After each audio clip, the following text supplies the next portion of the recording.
ఒక పర్సన్ ఉన్నాడు. ఆయన రెగ్యులర్‌గా ఆఫీస్ పోతుంటే ఒక దారిలో ఒక షోరూమ్ చూస్తున్నాడు. క్లాత్ షోరూమ్‌లో వాళ్ళొక కార్ పెట్టినారు ఎగ్జిబిషన్‌కి. అంటే ఎవరైతే లక్కీ డ్రా వాళ్ళ షాప్‌లో బట్టలు కొనుక్కుంటారో, సో 2000 వర్త్ బట్టలు కొనుక్కుంటే వాళ్ళకొక కూపన్ వస్తది.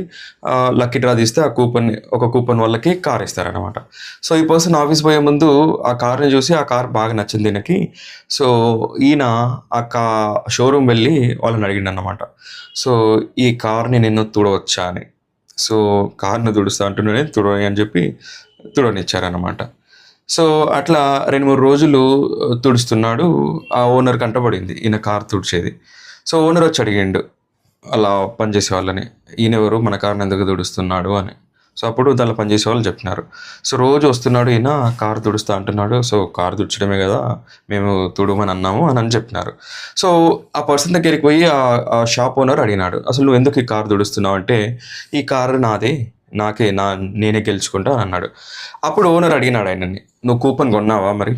ఈ కూపన్ ఎవరైతే కూపన్ ఉంటుందో ఆ లక్కీ డ్రాలో కూపన్ ఉన్న వాళ్ళకే లక్కీ డ్రా అవుద్ది కాబట్టి నీకు కూపన్ ఉందా లేదా అని ఫస్ట్ అడుగుతాడు. సో ఆయన నాకు తెలీదు నాకు లేదు అని అంటాడు. సో అప్పుడు షాప్ ఓనర్ని అడుగుతాడు. నాకు కూపన్ కావాలంటే ఎలా అంటే అప్పుడు షాప్ ఓనర్ చెప్తాడు. నువ్వు ఈ షాప్‌లో 2000 విలువైన బట్టలు కొను. నీకు ఒక కూపన్ వస్తది. ఆ కూపన్ ఆ లక్కీ డ్రాలో అయ్యి మేము తీసినప్పుడు ఎవరు గెలిస్తే వాళ్ళకి వస్తది అని అంటాడు. సో ఆ నెక్స్ట్ డే వాళ్ళ వైఫ్‌ని తీసుకొచ్చి 2000 వర్త్ బట్టలు కొంటాడు. కూపన్ వస్తది ఆయనకి. సో అప్పుడు హస్బెండ్, వైఫ్ ఇద్దరు కలిసి ఆ కార్‌ని తుడుస్తారు. సో మీరిద్దరు ఎందుకు తుడుస్తున్నారని ఓనర్ అడిగితే అప్పుడు ఆయన చెప్తాడు. ఈ కార్ మాకే సొంతం కాబోతుంది అని అంటాడనమాట. సో ఎప్పుడైతే లక్కీ డ్రా తీస్తారో అప్పుడు ఆ కార్ నిజంగానే వాళ్ళకి వస్తదన్నమాట. సో ఈ లా ఆఫ్ అట్రాక్షన్ అనే ప్రిన్సిపల్ ఇక్కడ వీళ్ళకు అప్లై అయిందనమాట. సో ఇది నిజంగా జరిగిన స్టోరీ.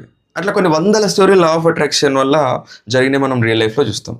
ఈ ప్రపంచం నడిచేదే ఓకే. నమ్ము సాధించు. Believe and achieve. సో మనము మెడికల్ ఫీల్డ్‌లో అయితే కుప్పలు కుప్పలు చూస్తాం. డాక్టర్ చెప్తాడు ఆయన బతకడానికి స్కోపే లేదని. వాళ్ళు బతుకుతారు. 30, 35 సంవత్సరాలు, 50 సంవత్సరాలు బతికినోళ్ళు ఉంటారు.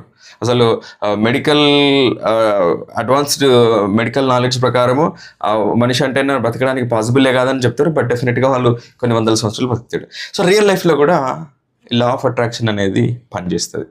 రియల్ ఎస్టేట్‌లో లా ఆఫ్ అట్రాక్షన్ చాలా చాలా మంచిగా పనిచేస్తది. లా ఆఫ్ అట్రాక్షన్ అంటే ఏం లేదు. నీ మనసులో ఉన్న శక్తిని బయటికి తీయడమే. బట్ దానికి కొన్ని పద్ధతులున్నాయి. సో నీ మనసులో ఉన్న శక్తిని బయటకు తీసే సాధనమే లా ఆఫ్ అట్రాక్షన్.